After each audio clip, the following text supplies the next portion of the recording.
now we're moving on to a speaker that works for a company that, for me at least, and I think for many people of my generation, represents our childhood like not many other things. And interestingly, it's also represented the childhood of our parents. So it is a company that obviously has found a way to really aim their product at children's needs in a very profound way. But they're also, of course, interested in taking new routes towards their target audience. And one of the examples for the new routes that they are taking over at Lego is going to be highlighted for us by our next speaker. We're really, really glad to have him here, and we're all very much looking forward to his speech. Welcome on the stage, Rob Lowe.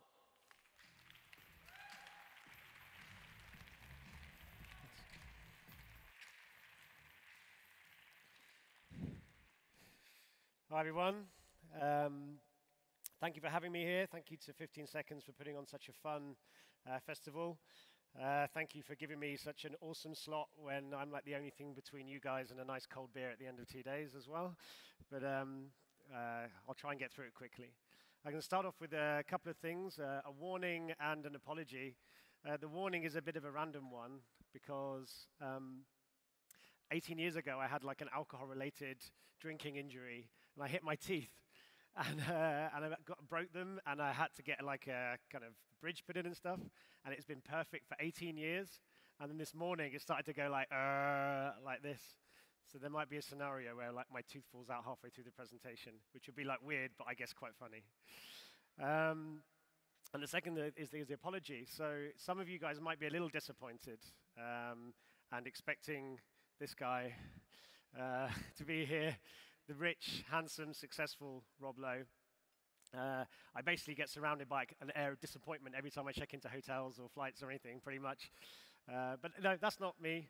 You haven't even got Rob Lowe number 2, unfortunately. So this is really annoying because I used to be Rob Lowe number 2, but then this guy, who's like a really amazing creative graphic designer, he went by the name Super Mundane, basically, and like his anonymous pseudonym. And then he kind of got older and decided he wanted to be more grown up. And so he said, well, I'll use my real name, which is Rob Lowe. And he's like already famous. So I've been like relegated to Rob Lowe number 3 now. So you'll find me around page 27 of a Google search somewhere. But it's OK. I'm not bitter. Yeah. So actually, I have another name too. So this is what I'm here to talk about, is Lego Life. And my name in Lego Life, my anonymous username is Chairman Wiley Dolphin, so that people don't know what my real name is.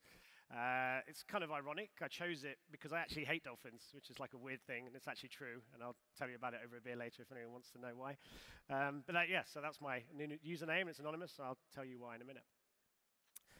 So I've been working at Lego for around 3 years, working on this project for 2. Before that, I worked at Nintendo and BBC for several years as well.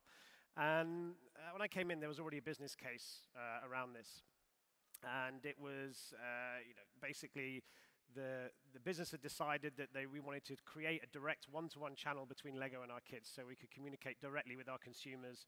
And we wanted to improve the consumer lifetime value that we have with them, try and keep them closer to the Lego brand for a longer period of time. We wanted to really step up the way we deal with data, the way we collect data, and the way we use our advanced analytics. And we wanted to start development of like a digital ecosystem so we could reuse all the digital APIs that we create rather than lots of double work and people developing things separately in a large organization. And this kind of got handed to me, and I was like, well, that sounds fun for kids. So then my job was basically to go, OK, well, we've got a lot of really strong business goals we have to hit on this, but it's going to mean nothing if we can't actually create something that the kids are going to care about and is relevant for them and actually solves a need that they have that's related to Lego. So we started to think about it, recruited the team, brought some cleverer people than me in, and there were 2 main kind of things that we wanted to focus on. And obviously, being Lego, one of them is creativity, and the other one is safety. And creativity, the pride of creation, the joy of building is at the very heart of the Lego experience and what kids have with it. We have a mission as Lego to inspire and develop the builders of tomorrow. And we want to hit, I think, like 300 million kids by 2032, which is not a random year. That's like our 100-year anniversary. But kids today, when they build something, the 8, 9, 10-year-olds that are really our target audience, and they want to share it, they only have very limited ways to share their creations because they're under 13, so they can't use social networks.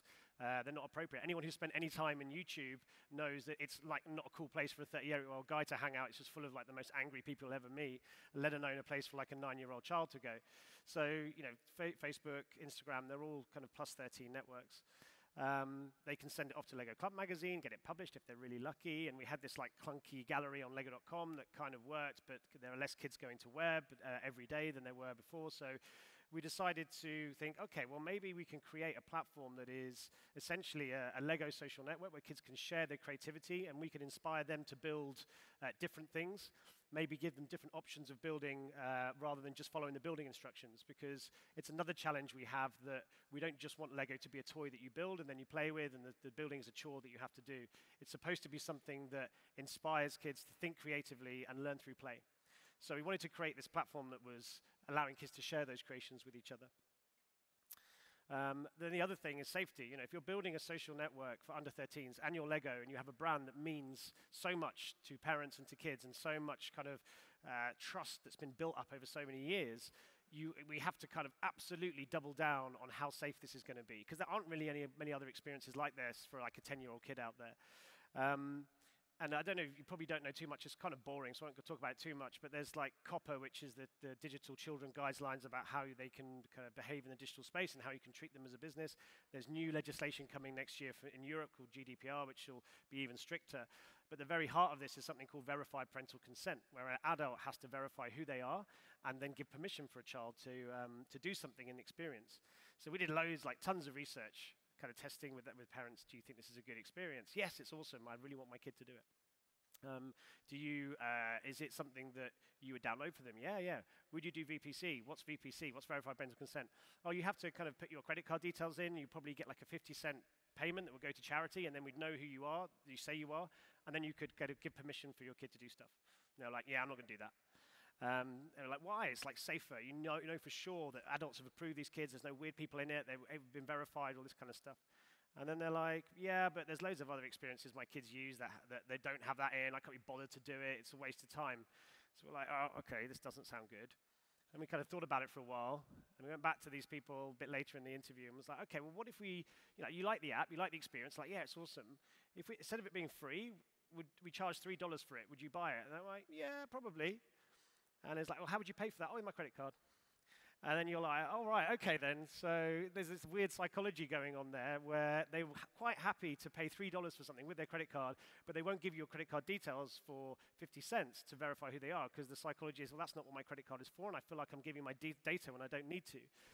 So we actually took verified parental consent completely out of it and changed the whole experience based on that. We anonymized it completely. We developed an emoji language for kids to be able to communicate with each other.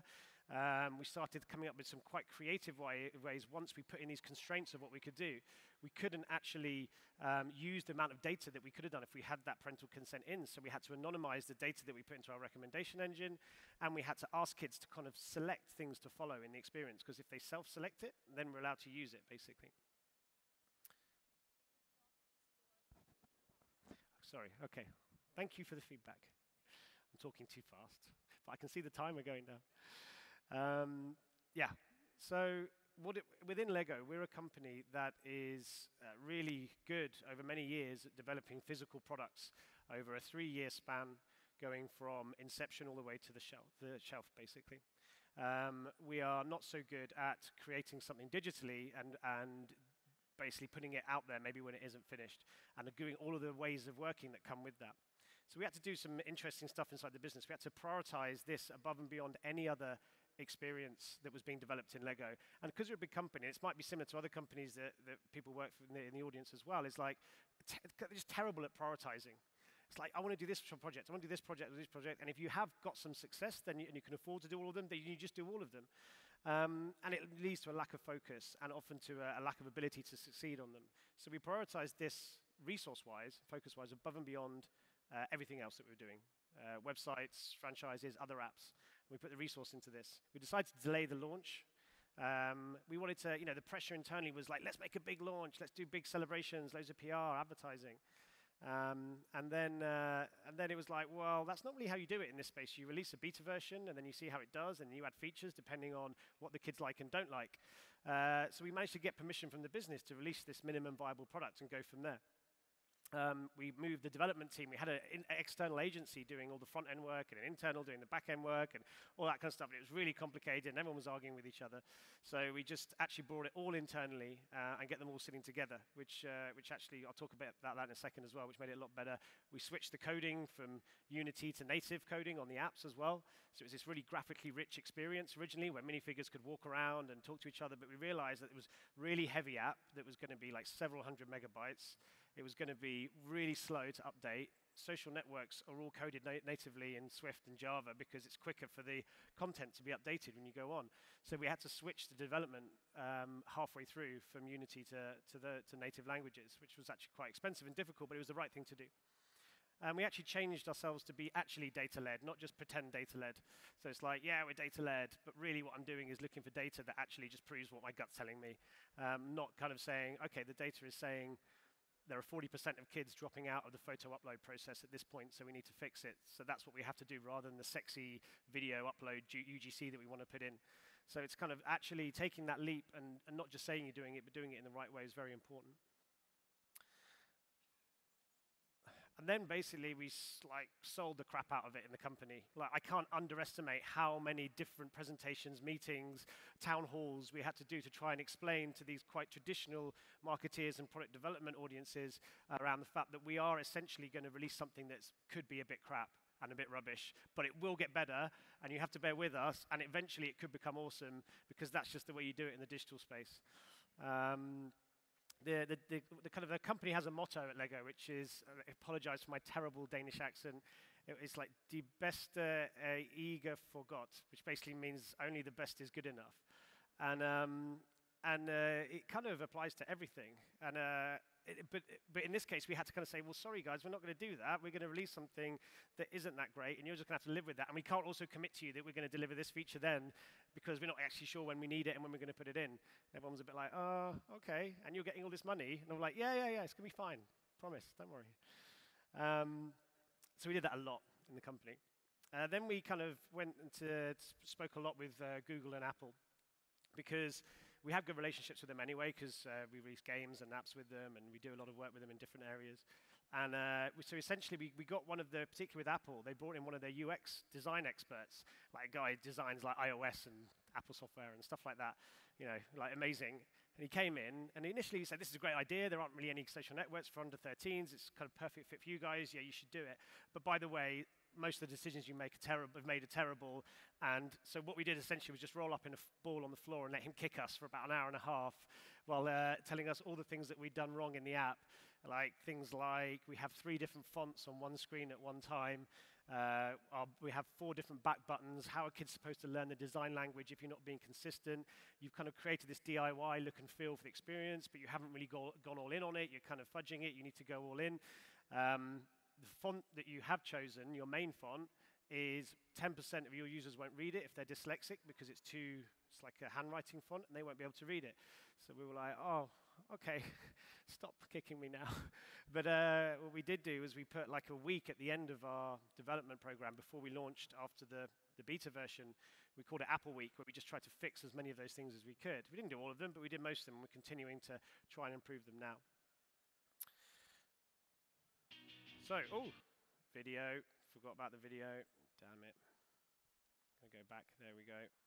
Can I play the video now? Yeah, so we launched it, and here's a video about how the launch went. It's just very short, and then a little bit more.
So that's like a cool sizzle video, like, wow, awesome launch, it's all going really well. Yeah, which is true, and we kind of got some good numbers as well. We got some really strong downloads, some good monthly active users.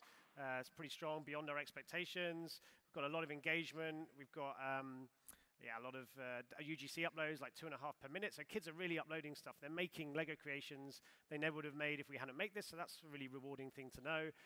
And they're sharing it in their hundreds of thousands, which is really cool. But essentially, we broke our own rules. So we were like, yeah, we're not going to do a massive launch. We're not going to make a thing. And then we did exactly that. So we kind of messed that up. And we did it too early. So the experience that I went around and did like 25 interviews in the US and like with all those people that you saw up there. And it was like, you realize afterwards the app wasn't ready. It wasn't ready for that level of exposure. It wasn't ready for that level of, it got a full-on presence on the App Store with Apple because of the work we did with them. If you like, a little tip for you, if you want to get featured by Apple with an app, get the UX designers in and get them to rip your app apart and then make a sticker app. If you'd make a sticker app for it as well, like an associated app, they'll definitely feature you. So yes, but then we got like millions of downloads, but our retention isn't good enough and our quality isn't quite good enough. It's starting to get better now. But we did this huge big launch and we got tons of downloads, but the kids didn't come back as much as they should have done. And we shouldn't have done that. We should have stuck more to our guns of being more iterative in the way that we launched it and not just gone all in with, great, isn't it awesome, make loads of noise. And then we had like a post-launch lull as well, where a couple of months afterwards, so around March, April time this year, it felt like the velocity on the project had really slowed down.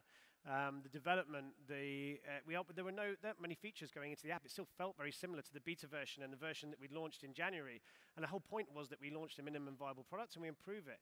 But that wasn't happening. And we actually looked at our ways of working. It wasn't resource. It wasn't that we needed more developers or more money. There was something wrong with the way we were working.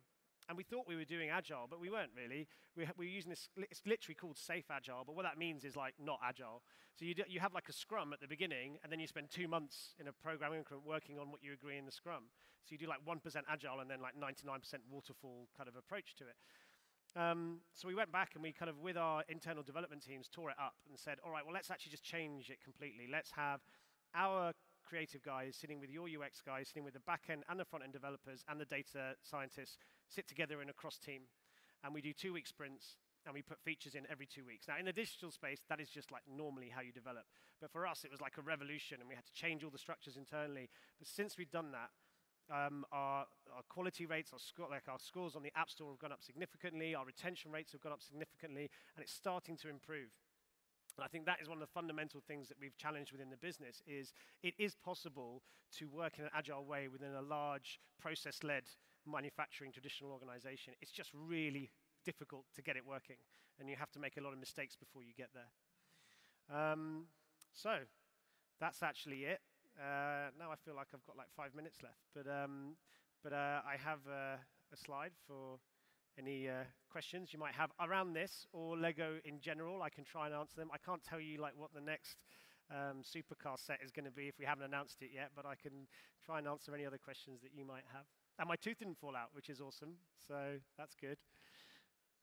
We're all glad about that, even though I always quite like the Lego guy with the missing tooth. Yeah, there is actually a minifigure like that. Yeah. Yeah. One of my all-time faves. But yeah, let's take some questions. I'm sure there's many Lego fans out there. So yes, there's 2 questions right there. One in front and one in second row. Hi, I have a very simple question. Why is Lego so expensive? I have 2 boys and I have to have a separate budget for Lego.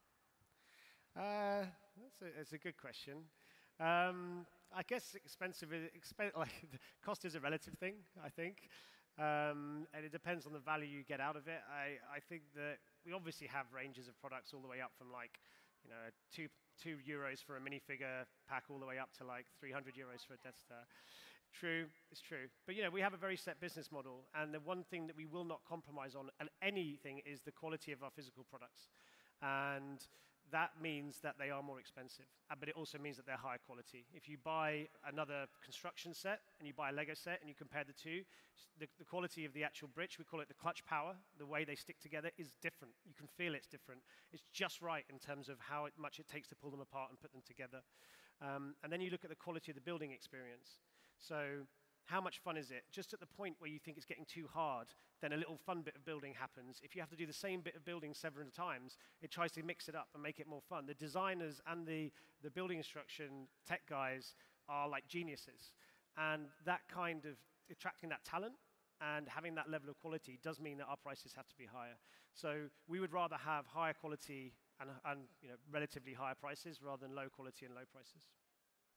And anybody who's ever bought a rip-off Lego set know that the pieces just don't stick in your foot quite the way that the original Yeah, you Lego don't get does. the same level of pain Yeah, that you get with a really sharp Lego brick. That's it. A 2x1 preferably. Yeah, exactly. For maximum impact. Another question? Hey, aren't you scared that kids are getting addicted to the social media and to the likes on the posts? That's a really good question. It's something we thought about a lot on this, and it's something that we're kind of monitoring really carefully because the way that we created the emoji language in Lego Life is that there are no negative emojis. It's all positive, so that it's all like positive reinforcement. When you comment on someone else's user-generated content, not sure where you are, then you can't actually write anything negative. You can only write the emoji language. You can comment openly on Lego content. So we don't mind. If they don't particularly like Lego elves and we've done a piece of content, then it's like we can take it, probably, if they're a bit rude to us about the fact they don't like elves, but an 8-year-old child isn't going to understand that. So we try to design the whole experience around positive reinforcement and creativity. If we find any form of kind of kids getting addicted to it for the wrong way, for the wrong reasons, then we will change the experience, and that's something we won't compromise on. Okay. Question over there? Yeah. Hi, may I ask you, do you cooperate with startups? Do we operate, sorry? Do you cooperate with startups? We have done in the past. We have an area of the business called Creative Play Lab, which is kind of future-facing and looks at all the projects that are more than 2-3 years out of production. And they often work with startups and new technology. I think we are looking to increase our focus on startups. We're even talking about potentially kind of incubator experiments. Our office is in beautiful rural Jutland in Denmark. I'm sure people would like to come and spend a few months there. And actually, it's something that we are looking to increase. But we do work with them, yeah. We work with startups and we work with big companies as well. Does the usage of your social platform also improve sales? That's my chief marketing officer would like to know the answer to that question as well. I think we'll be able to understand the effect on our sell-through. We've started doing some much better advanced analytics around the impact of both our platforms and YouTube and Instagram and other platforms as well, and how they affect different things. So the correlation between sales and brand awareness, brand positivity, and the activities that we do. So we'll be able to measure it. I think if it's not affecting sales in the mid to long term, then it's probably not something we'll continue with. But I think the business is willing to give us the chance and the resource and the ability to try and improve it to a point where we hopefully can.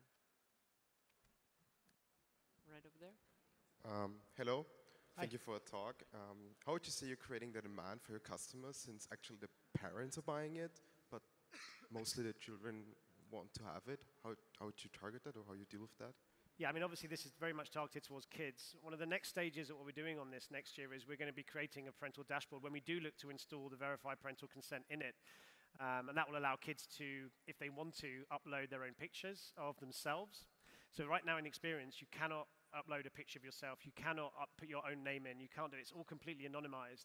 If the parent says they're okay with the child doing that, then theoretically we could allow it. So that's something we're thinking about, and having a more joint parental-child experience. But we're very sensitive to the fact that just because we can do it doesn't mean we necessarily should. So we want the ability for the parent to see what the child is doing in the experience and then share that out to their social media. We have a whole number of family initiatives and shopper-targeted initiatives as well alongside this. But we do some things that are solely focused toward kids, some things that are family, and some things that are just shoppers. And this just is more focused towards the kids. Because building Lego with your parents or grandparents, I found that there was something that really stuck out from my childhood memories. So you kind of try to create a similar effect there. Exactly. I think that there's very few products and brands I think that have quite as much emotional attachment to them than Lego does, and we're very lucky to have that. We are looking at kind of focusing more on actually brand campaigns as well in the future, because our brand is built up from our product and our product experience. It's the very DNA of what we are. But we've never really done brand-focused communications on a mass global level, and that's something again that we're looking to focus on and maybe do something on next year as well. Okay, all the way back there. Hi. I've seen Lego in many companies for prototyping. Mm-hmm. Is that a significant market for you? In terms of? Like big companies just buy Lego to prototype their own product? Yeah, I think we're aware of it, and we sell Lego in bulk to people that want to buy it, and we don't generally stop them from doing it. Yeah, I think that's fine. And I mean, you can see over, actually in the other hall, there's a guy that's using kind of big data to predict when factory machines are going to break down and analyze how they're performing, and he's got a Lego Technic crane giving the example of the machinery, and that was just really cool. I was just really happy to see that he was using that. I didn't get on the phone to the lawyers and said, "Oh, he's using our Technic crane. He shouldn't be." It's like, no, that's just really cool. So there are things that we're sensitive about. If you look at China right now, the speed in which that they can they just copy our products identically. So they release exactly the same products in the market a week after they've been launched here, and it's called Lepin instead of Lego. And it's like, it's unbelievable. In some ways, it's quite impressive that they were able to turn it around that quickly. That's what we're more concerned with, where it's clearly kind of copyright theft, rather than other companies using Lego to help their businesses. It's fine by us. Have you already thought about analyzing and integrating the highest rated creations and make them available as Lego sets? We do that on Lego Ideas with adults. So Lego Ideas is the platform that what we call AFOLs, which are adult fans of Lego. They create amazing, awesome sets, and they can upload them. If they get 10,000 votes on Lego Ideas, then they get put forward to a shortlist, and then they can potentially get made, and we do about 5 of those a year. So the latest one that we did was the NASA Shuttle that launched a few days ago. It's really cool. That was designed by a fan, and then they get a percentage of the profits of that product back to them. So we do that with adults. With kids, we don't want to expose kids to a commercial reality that they're not ready for yet. So absolutely, we want kids inspiring each other to take the brick bins that they've got in their bedroom and do amazing things with those bricks, because sometimes those brick bins just sit there and they get the new products and they leave the bricks. We want to add value to that, and this is one of the ways we want to do that. Do we want to commercialize those things that the kids come up with? Not really. So we'll kind of feed them ideas, and we'll kind of let them feed back ideas to us, but we won't turn it into a direct commercial relationship like we do with the adults. Yeah, we take 2 more questions from the audience right there. Sure. There's another one. Lego has been around for some time now, so it has many different forms and many different sets. Do you think we're close to the point where we say that's all we can do and there's nothing more left that Lego can be anymore? That's not the philosophy of the company. I think we've had quite a lot of challenges over the years, actually. People kind of see Lego and they just think, oh, it's like awesome, and they go, it must be amazing to work there. And to be fair, it is pretty amazing to work there, so I'm not going to lie and say it isn't. But like 12, 13 years ago, we almost went bankrupt because we tried to diversify into too many areas, too many different types of products. We went into media when we didn't quite understand it. And we got saved by this one guy that came in and took over the company and turned it all around, and then gave us kind of successive years of growth. And I think that we're always trying to adapt and change. We do always put the physical brick at the heart of everything. There is challenges there around where kids are spending their time. Will they spend time building physically if they get more time with their iPad or their screen? These are ways of trying to marry the two up. There was a TV show in the 80s in the UK. I doubt any of you will have seen it, but it was called Why Don't You? And it was basically a TV show that was like, said, why don't you turn off the TV and go and do something more interesting? And I quite liked it, because you kind of watch half of it, and then you go off and do some of the stuff that was in it. And this app is a little bit like that. It's kind of, we want kids to go in through the app, and then they want them to put the app down for 10 minutes and go and build something, and then put it up and get the pride of creation when it gets a comment from someone or from one of the Lego characters that are in it. And I think we're trying to think of ways in which to modernize And obviously, we're looking at various different types of digital building experiences as well. We just launched Lego Worlds, which is a digital building experience in like a sandbox world. And some of those will fail, and some of them will work. And some of them will, maybe one of them will go massive and be as big as the physical brick is. But we're a company that's always trying to evolve. And we're a traditional Danish, very family-driven company, very mission-driven. But there's a lot of innovation inside our little part of Danish countryside as well. It is amazing what you can do with a little brick as a starting point, isn't it? Yeah, if you take 6 bricks, there are 9 million combinations of how you put them together. I think I've tried most of them through. We'll take a last question from back there, back row, somewhere there. Thank you. What is the exact next step from Lego to be part of IoT, for instance, or enhance the physical to the digital exactly? Sorry, I didn't quite get that. I didn't quite catch it. Please put the mic closer to your Oh. mouth. Yeah. What is the next step of Lego to be part of IoT, for instance, or to bridge the physical to the virtual? Like I said, we have a number of things happening. So Lego Worlds is very much a digitalized Lego building experience that you can then explore on your own and with your friends. It's really cool. I'd recommend trying it out. It's on most of the major games consoles. Great game to play with kids.